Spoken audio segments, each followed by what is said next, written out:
강의 6번째 시간입니다. 오늘 말씀의 제목은 내 안에 있는 죄된 욕망과 싸워보지도 않고 굴복하는, 이런 제목으로 말씀 전하도록 하겠습니다. 내 안에 있는 죄된 욕망과 일단 싸워봐야 내 안에서 역사하시는 성령 하나님의 도우심도 경험하게 될 것이고, 그런 경험들이 하나둘 쌓이면서 그리스도의 장성한 분량으로 점점 자라날 수 있을 터인데, 싸워보지도 않고 굴복해버리는, 그러니까 믿음의 성장도 성숙도 없는, 이런 제목으로 말씀 전하도록 하겠습니다. 우리는 지난 시간에 하나님이 죄를 지은 아담과 하와에게 심판과 형벌을 내리시는 모습을 보았습니다. 그러나 하나님의 그 심판과 형벌 안에도 여전히 하나님의 은혜와 자비가 담겨 있었다는 것, 그것도 보면서 우리는 은혜를 나누었습니다. 하와로 대표되는 여자 혹은 아내에게 심판과 형벌로 출산과 양육의 고통을 크게 더하셨고, 남편과 한 몸을 이루려고 하지만 다스리려고만 하는 남편을 만나게 하셨습니다. 그러나 하나님은 그 형벌 가운데에도 자신의 은혜와 자비를 담아주셨습니다. 그 고통스러운 출산과 그 수고로운 양육을 통해서도 생육하고 번성하여 이 땅에 충만할 수 있게 해주신 것이고, 여자의 후손에서 우리 구주 오게 하시고 이 땅에 경건한 하나님의 백성들이 출현하게 해주신 것이지요. 도무지 변하지 않을 것 같았던 남편에게 아내의 고통과 수고를 알게 하는 지식을 더해 주시면서 둘이 하나가 되어져 가는 그 신비한 연합도 경험할 수 있는 문을 열어주셨습니다. 그런가 하면 아담으로 대표되어지는 남자 혹은 남편에게도 심판과 형벌로 일평생 땀을 흘려 수고해야만 먹고 살 수 있게 하셨습니다. 땀을 흘리면서 열심히 일한다고 해서 그 일한 만큼 열매를 거두는 것도 아닙니다. 땅이 저주를 받아서 계속해서 가시가 피고 엉겅퀴가 올라오는 것이지요. 그러나 하나님은 그 형벌 가운데에도 자신의 은혜와 자비를 또 담아주셨습니다. 직업 소명설, 모든 직업에는 하나님의 부르심이 있다. 일 자체의 의미를 새롭게 해주시면서 하나님께 영광을 돌리고 사람들을 복되게 하는 일터가 되게 해주셨습니다. 아무리 열심히 일을 해도 충분한 열매를 거두지 못하는 이 저주받은 땅에서도 심은 대로 거두는 은혜를 또한 허락해 주신 것이지요. 그러나 무엇보다도 아담과 하와로 대표되어지는 모든 인류에게 내려진 가장 큰 심판과 형벌은 죽음이었습니다. 죽음. 아무리 수고하고 애를 써도 그 마지막은 흙에서 왔으니 흙으로 돌아가는 것이지요. 죄의 싹은 사망이라고 말씀하신 것처럼 죄를 지은 인생들에게 내려진 가장 큰 심판과 형벌, 최종적인 형벌, 그게 바로 죽음이지요. 그러나 하나님은 그 최종적인 형벌 가운데에도 자신의 은혜와 자비를 담아서 어떻게 해주셨습니까? 자신의 아들을 이 땅에 보내주심으로 나를 믿는 자는 죽어도 살겠고 살아서 나를 믿는 자는 영원히 죽지 아니하리라, 영생의 소망을 주셨습니다. 그러니까 하나님의 공의라는 성품이 인간의 죄 위에 심판과 형벌로 선언되어진 그 현장에서도 하나님의 은혜라는 또 다른 성품이 그대로 묻어나오면서 그분의 긍휼과 자비의 부요함이 동시에 부어지고 있는 것이지요. 그런 면에서 우리가 지금 묵상하고 있는 창세기 3장의 말씀은 인간의 죄와 타락이라는 너무나 고통스러운 사건을 기록하고 있는 장이 틀림이 없지만 그게 전부가 아닙니다. 죄에 대한 하나님의 엄중한 심판과 형벌과 함께 하나님의 너무 놀라운 구원과 그분의 자비와 긍휼과 용서의 사랑과 동시에 담아내고 있는 너무나 귀한 장이 창세기 3장이라는 것입니다. 모든 죄에는 반드시 하나님의 심판과 형벌이 따른다는 사실을 분명하게 선언해 주시지만 깨닫고 돌이키는 자들에게는 긍휼과 자비와 용서와 사랑이, 구원이 있다는 것을 동시에 선언해 주시는 것이지요. 특별히 창세기 3장 말씀을 보면 하나님의 엄중한 심판과 형벌이 선언되어지는 그 현장에서 너무나 복된 구원의 약속이 함께 주어지는 것을 보게 되어집니다. 그래서 많은 학자들은 오늘 보면 창세기 3장 15절을 가리켜서 원시복음 이렇게 부르는데, 성경 안에서 복음이 가장 먼저 원시적인 형태로 나타났다는 의미에서 원시복음 이렇게 부르는 거예요. 신약 성경이 우리에게 가르쳐 주는 것만큼 충분하고 풍성하게 복음의 성격과 특징을 온전히 보여주지는 않지만 복음의 중요한 핵심 요소들을 다 담고 있는 구절이 창세기 3장 15절의 말씀인 거예요. 여러분 생각해 보면 이게 참 놀랍지 않습니까? 인간의 죄와 타락이 나오는 창세기 3장 안에서 심판과 형벌, 구원의 약속, 전혀 상관이 없어 보이는 이 두 개의 개념들이 딱 같이 붙어 있다고 하는 거, 저는 이게 너무 놀랍기도 하고요, 감격스럽기도 하고. 요즘 새벽마다 이사야서 말씀을 함께 나누고 있는데 모든 선지서들이 다 마찬가지입니다. 하나님 앞에서 죄를 짓는 자신의 백성들을 보시면서 참고 또 참아주시지만 그들이 끝까지 돌이키지 아니하니까 마침내 심판과 형벌을 선포하십니다. 너희들이 지은 죄 때문에 나라가 망할 것이다. 너희들 모두가 다 이방 나라로 포로로 끌려갈 것이다. 너무 놀라운 것은 그 바로 다음 구절에 곧바로 회복과 구원을 약속해 주신다는 것입니다. 그러나 정한 때가 되어지면 내가 너희를 구원해 주리라. 다시 이 땅에 너희가 돌아올 수 있게 해주리라. 심판과 형벌 그리고 회복과 구원이 딱 붙어있는 선지서들 보면서 그 상반되는 말씀들을 해석해내는 게 너무너무 어려운 거예요. 이렇게 하시는 하나님의 마음은 도대체 무엇일까? 특별히 저는 이 부분이 해석하기가 너무나도 어렵습니다. 한번 생각해 보십시오.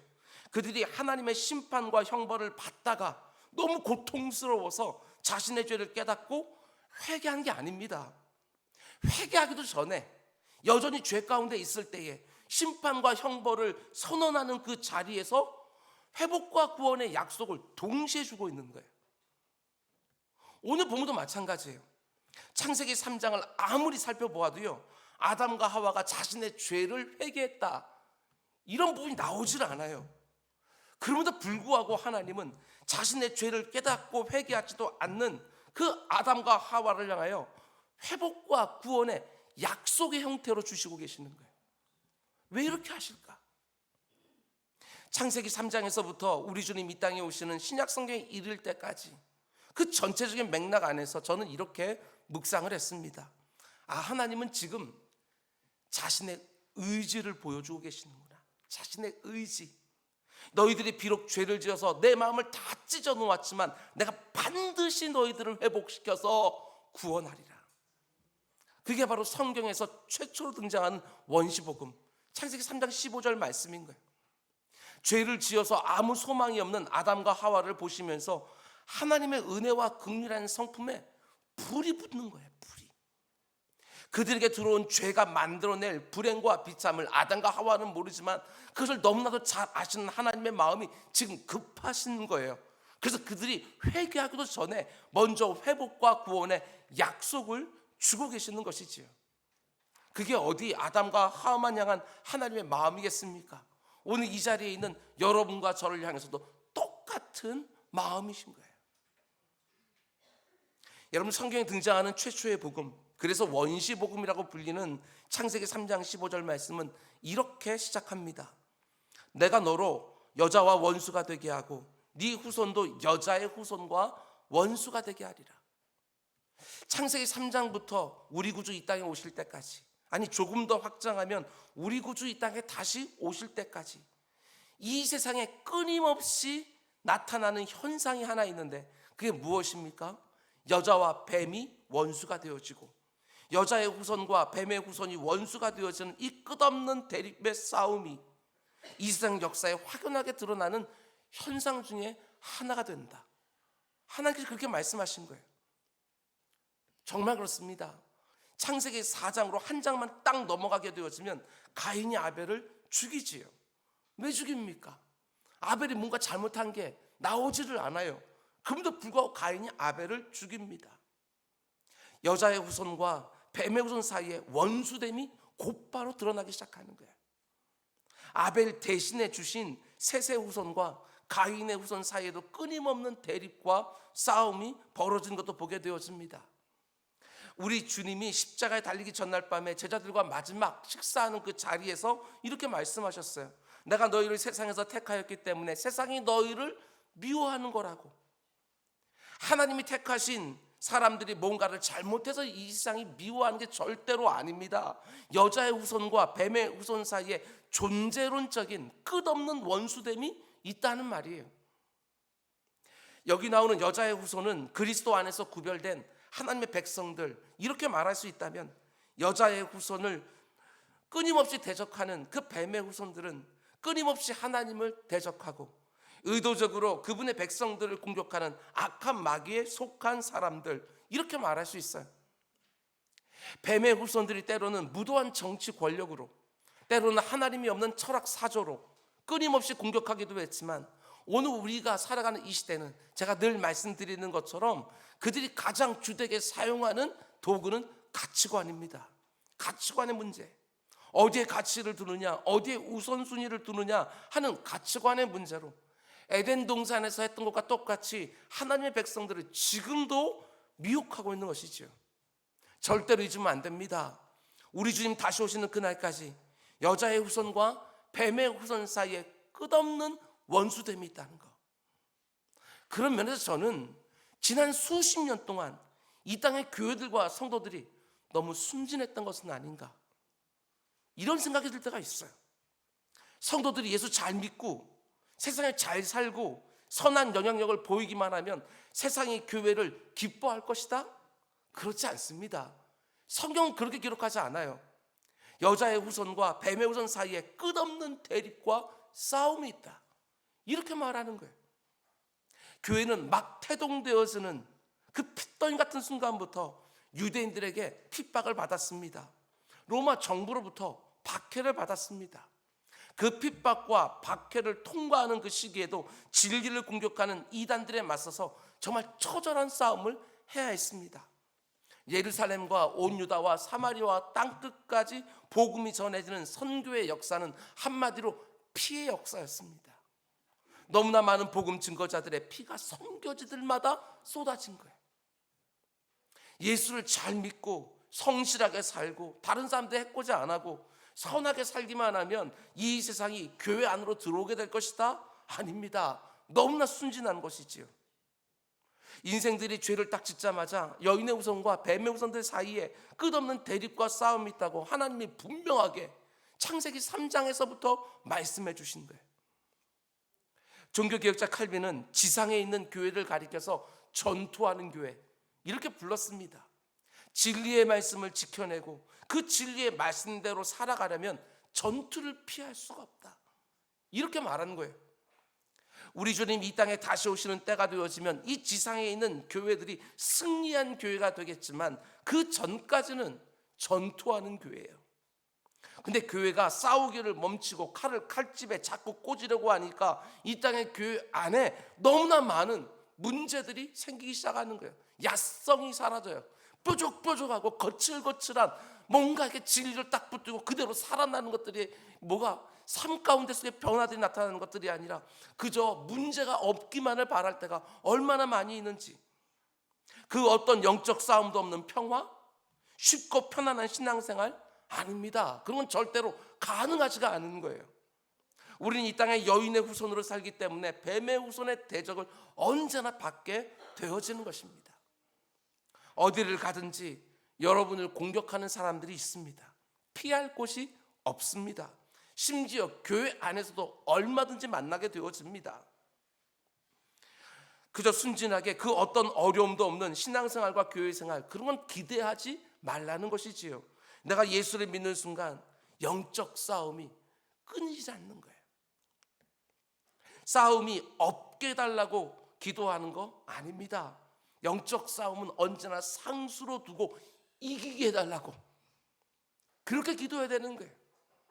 에베소 6장 10절 말씀처럼 나의 대장 되시는 주 안에서 그분의 능력으로 강건하여지고 마귀의 관계를 능히 대적하기 위하여 하나님의 전신갑주를 입고 믿음의 선한 싸움을 신실하게 감당하는 우리 모두가 다 될 수 있기를 주님의 이름으로 축원을 드립니다. 그러나 동시에 우리가 잊지 말아야 될 것이 있습니다. 여인의 후손과 뱀의 후손 사이에 끝없이 대립과 갈등이 있는 것은 틀림이 없지만, 절대로 칼을 칼집에 꽂지 않고 싸워야 되는 건 틀림없지만, 여러분 싸우는 방식은요, 뱀의 후손과 완전히 다릅니다. 그걸 놓치면 안 되는 거예요. 이에는 이, 눈에는 눈, 그런 방식이 아닙니다. 오늘 보면 15절 말씀 다시 한번 보시기 바랍니다. 내가 너로 여자와 원수가 되게 하고 네 후손도 여자의 후손과 원수가 되게 하리니 여자의 후손은 네 머리를 상하게 할 것이요 너는 그의 발꿈치를 상하게 할 것이니라. 하나님이 정하신 때가 되어지면 여자의 후손과 뱀의 후손 사이는 이 끝없는 대립과 싸움을 결정적으로 종식시키는 여자의 후손이 등장하게 될 것이다.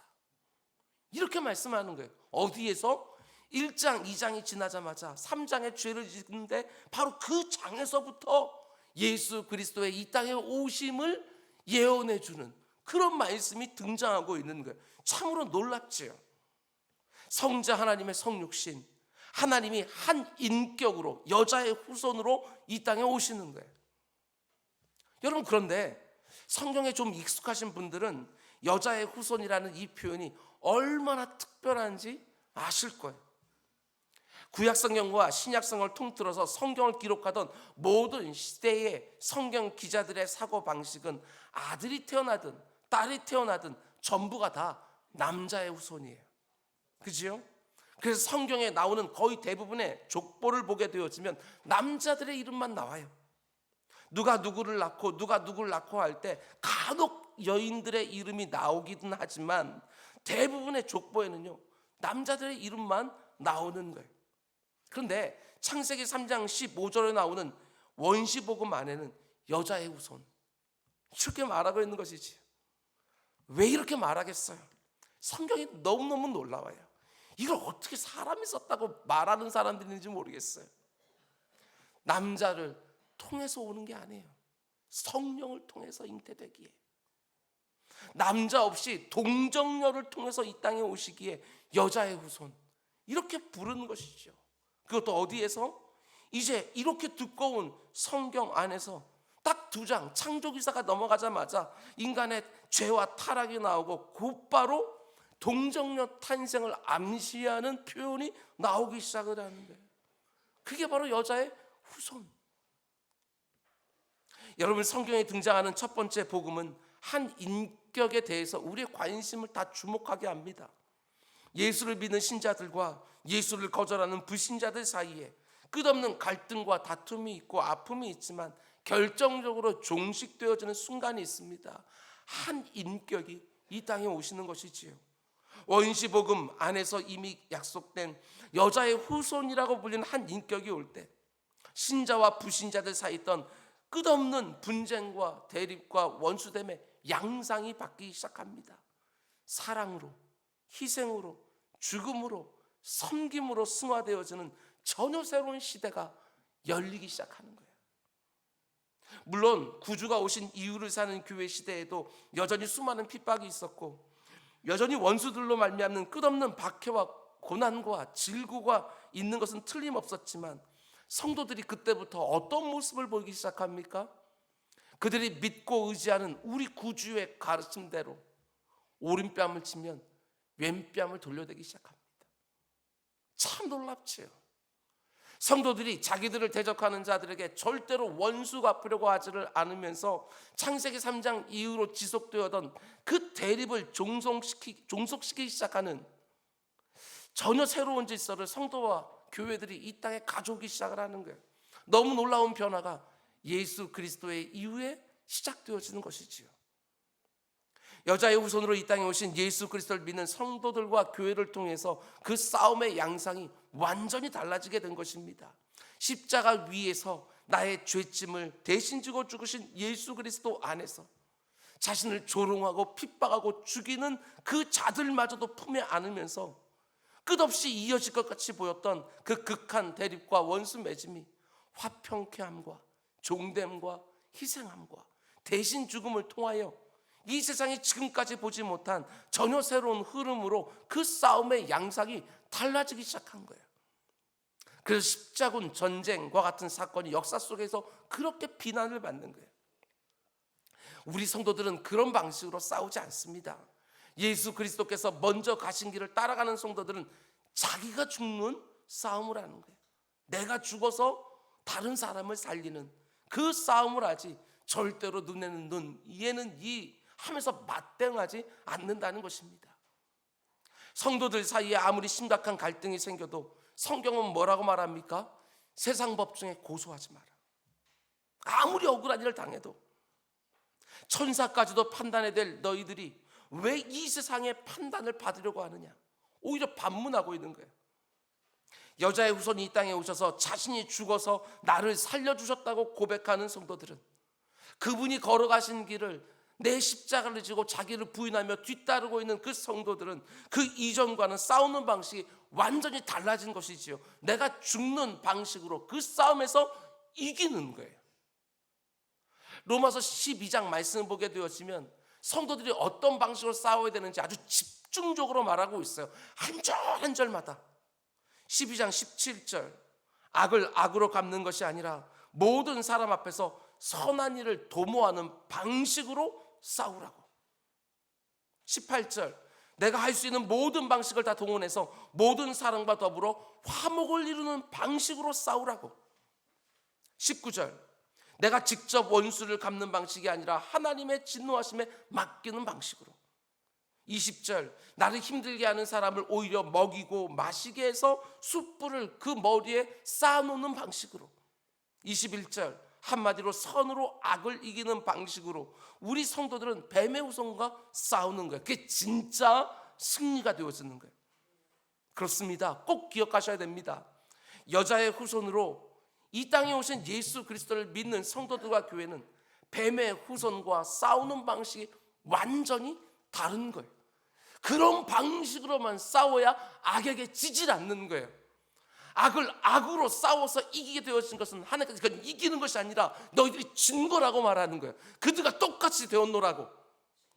아니라고. 악을 선으로 갚아주는 것이 진짜 이기는 거라고.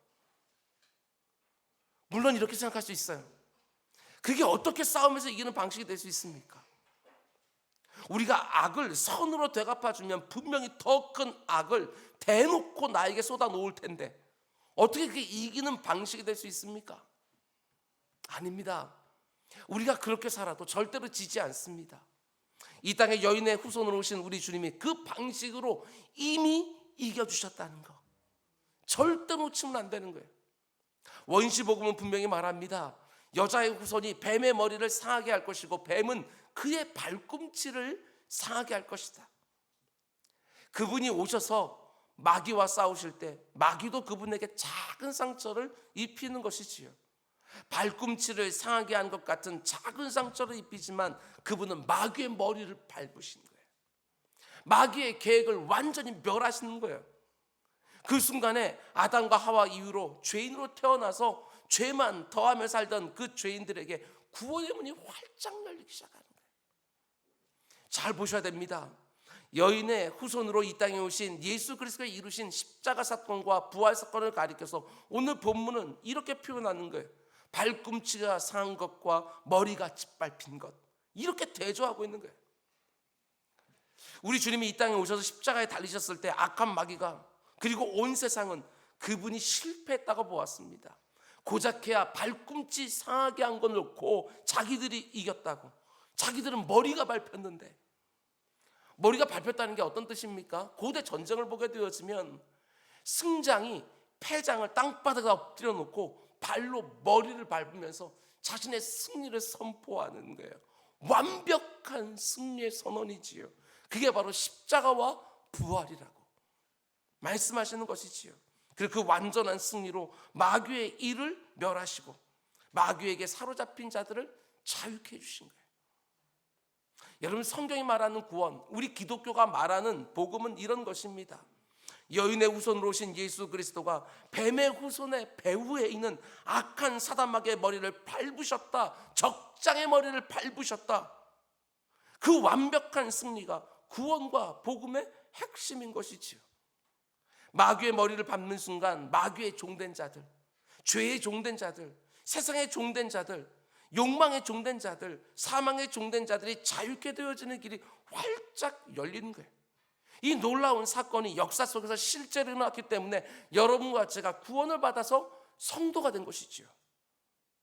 물론 우리 안에 여전히 연약함이 많이 있어서 악한 마귀의 유혹에 넘어질 때도 많고 내 안에 있는 죄된 욕구에 휘둘릴 때도 너무나도 많은 것이 틀림이 없지만 여러분, 우리 주님이 이미 이긴 싸움이라는 거, 이걸 놓치면 안 되는 거예요. 마귀의 머리는 이미 밟혔고 악한 세력의 그 모든 도모하는 것들은 이미 괴멸되어서 나를 공격하는 능력이 현격하게 제한되어 있다는 사실을 꼭 기억하셔야 되는 것입니다. 이 사실을 분명히 알고 있어야 악한 마귀의 유혹과 내 안에 있는 죄된 욕망과 싸움이 시작이 되어지는 거예요. 요한복음 16장 33절, 세상에서는 너희가 환난을 당하나 담대하라, 내가 세상을 이기었노라. 요한일서 5장 4절, 무릇 하나님께로부터 난 자마다 세상을 이기느니라. 세상을 이기는 승리는 이것이니 우리의 믿음이니라. 내 사랑하는 주님이 결정적으로 마귀의 세력을 짓밟으셨기 때문에 그 이미 이긴 승리를 믿고 악한 마귀의 유혹과 담력을 가지고 싸워야 되는 것이고 내 안에는 죄된 욕망과 피 흘리기까지 싸워야 되는 거예요. 싸우기만 하면 뭘 보게 되어집니까? 로마서 8장 37절, 우리를 사랑하시는 이로 말미암아 우리가 넉넉히 이기느니라. 악한 마귀는 예수 그리스도 십자가에 못 박아 죽일 때 자기가 이겼다고 생각했을 것입니다. 그런데 오늘 본문을 보면 고작해야 발꿈치를 상하게 하는 거예요. 우리 주님 무덤에 장사되었을 때 이제 내 세상이 되었다 분명히 생각했지만 어떻게 됩니까? 사흘 만에 무덤을 열고 부활하심으로 악한 마귀의 가장 큰 무기인 사망 권세까지 완전히 깨뜨려 버리신 거예요. 완벽한 승리지요. 뿐만 아니라 악한 마귀가 쏘아대주는 정죄의 불화살도 여러분 이제 더 이상 두려워할 필요가 없어요. 정죄의 불화살, 너 어젯밤에 이런 거 했잖아, 지난주에 저런 짓 해놓고 오늘 또 와서 예배를 드리면서 은혜를 구하니 하고 끊임없이 정죄하면서 하나님과 우리 사이를 계속 갈라놓고 있는 그 악한 사단 마귀의 교묘한 술책에 우리는 이제 더 이상 넘어갈 이유가 없는 거예요. 왜? 아들 하나님이 내가 지금 모든 죄의 값을 다 이미 치러주셨기 때문에 내가 과거에 지은 죄의 값, 그리고 지금 짓고 있는 죄의 값, 앞으로도 지을 죄의 값 자신의 생명으로 완전히 치르셨기 때문에 더 이상 그 정죄의 불화살도 두려워할 필요가 없는 거예요. 물론 우리가 십자가와 부활을 붙들고 성도가 된 이후에도 이런저런 실패와 아픔과 불행을 경험한 건 틀림이 없습니다. 그러나 이제 우리는 순순히 굴복하지 않는 거예요.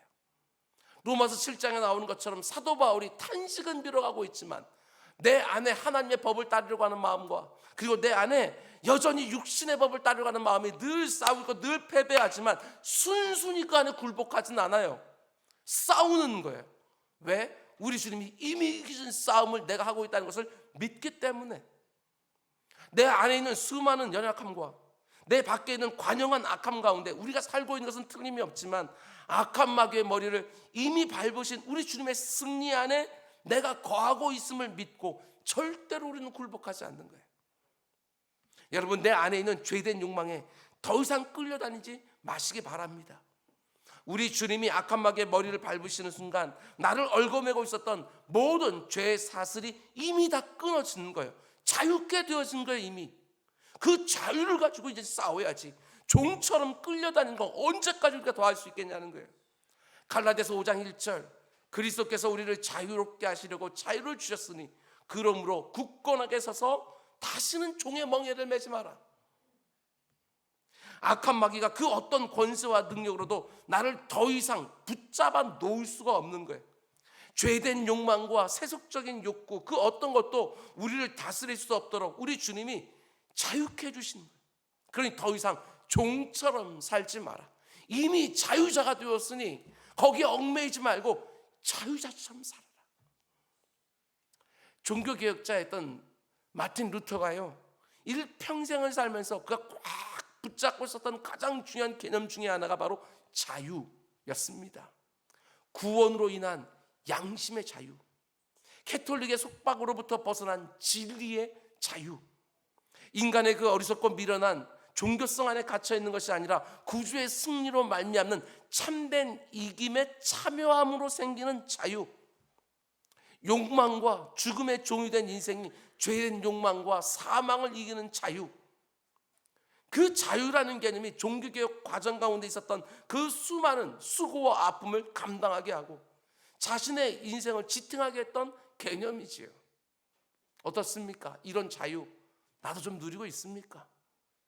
이런저런 죄된 욕망과 싸우면서 승리하며 그 자유를 좀 누리고 있습니까?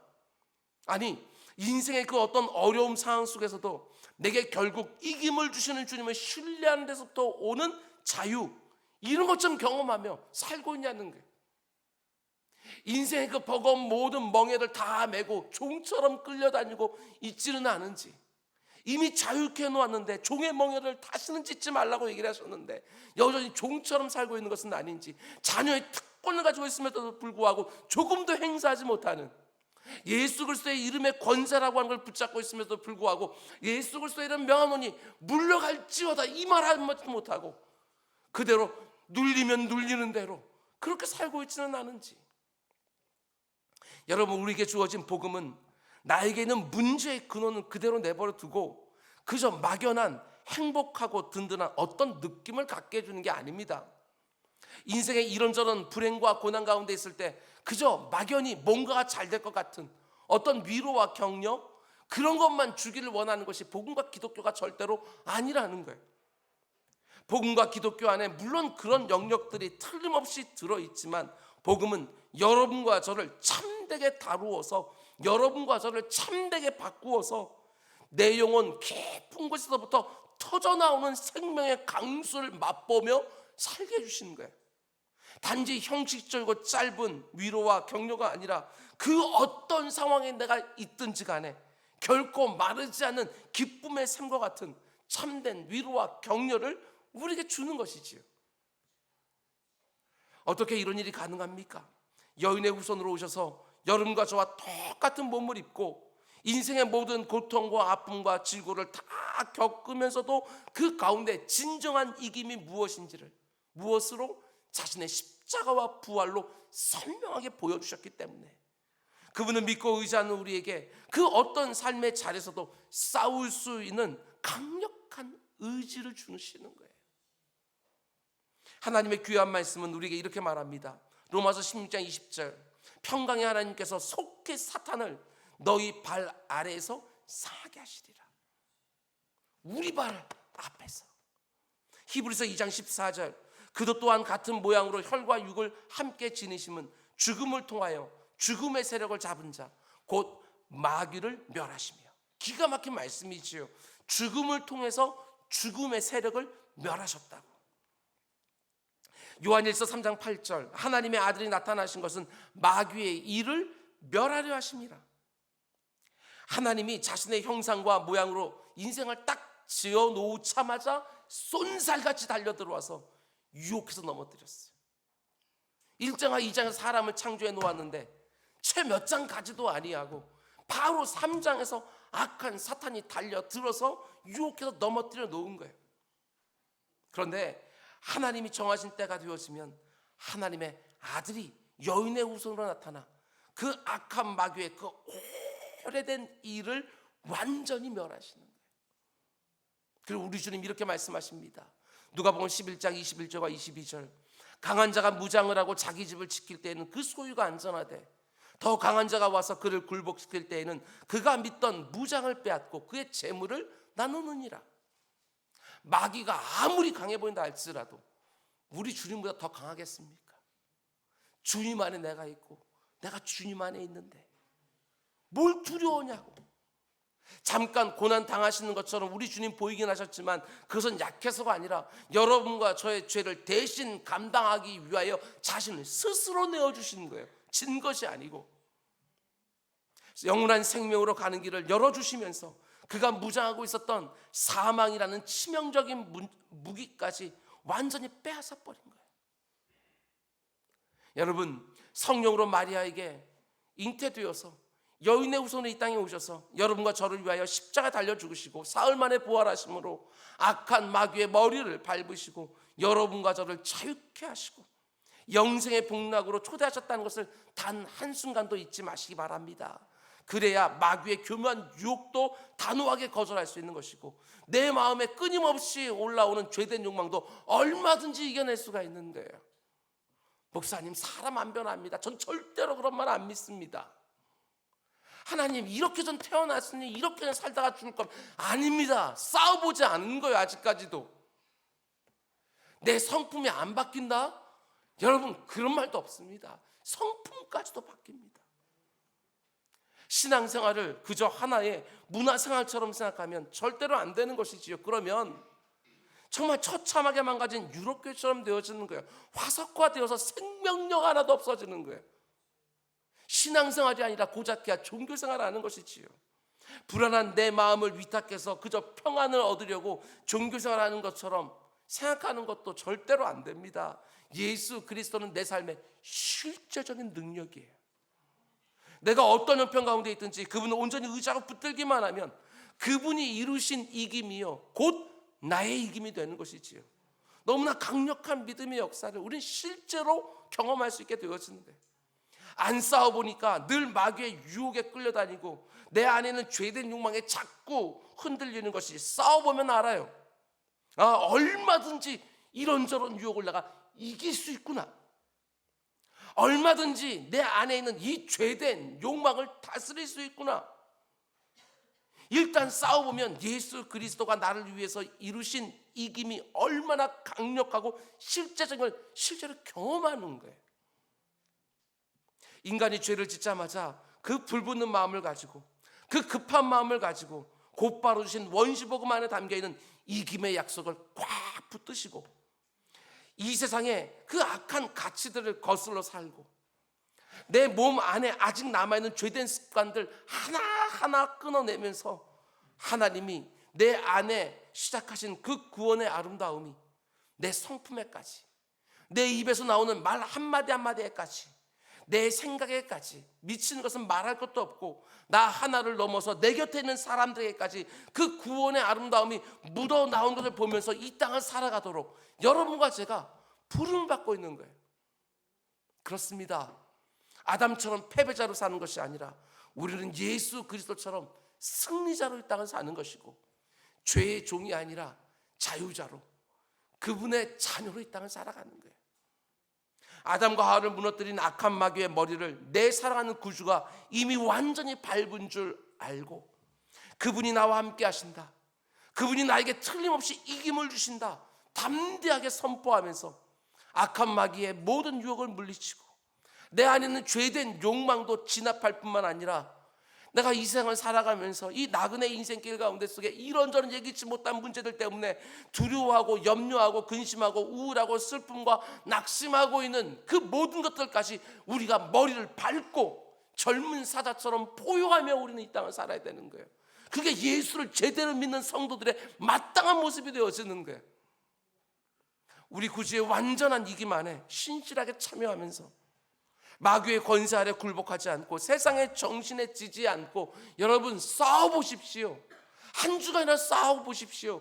그리고 다음 주에 이렇게 딱 모였을 때에 우리의 모든 찬양은 승전가가 될 것이고, 여러분들이 서로 나누는 그 모든 성도의 교제 안에는요 무용담들이 넘쳐나게 될 것이고, 여러분의 삶 가운데서는 변화와 성장과 성숙이라고 하는 수많은 전리품들이 가득하게 될 것이고, 죄의 종으로 사는 것이 아니라 이 세상에 있는 잠시 있는 것들의 마음 빼앗기면서 끌려다니는 것이 아니라 예수 믿는 사람들의 진가와 존영이 회복되어지는 이 귀한 은혜 여러분과 저에게 다 주어지게 되기를 주님의 이름으로 축원을 드립니다. 우리 기도하겠습니다. 사랑의 주님, 안 된다고 말하니까 계속해서 안 되는 것만 내 간증이 됩니다. 늘 지는 것만 생각하고 싸우지를 않으니까 늘 질 것처럼 끌려다니는 내 모습을 보게 되었습니다. 내 주 아버지 하나님, 싸우게 해주십시오. 이미 이긴 싸움, 이미 내 사랑하는 구주께서 악한 사단의 뱀의 머리를 밟으셨다는 걸 분명히 알고 주님의 말씀으로 싸우고 주님이 본으로 보여주신 방식대로 싸우면서 아버지 이 땅 가운데 속에 아버지 하나님 예수 그리스도의 승리가 점점 확장되어져 가는 것들을 볼 수 있도록 주님 인도하여 주시옵소서. 이 모든 말씀 예수님의 이름으로 기도드렸습니다. 아멘.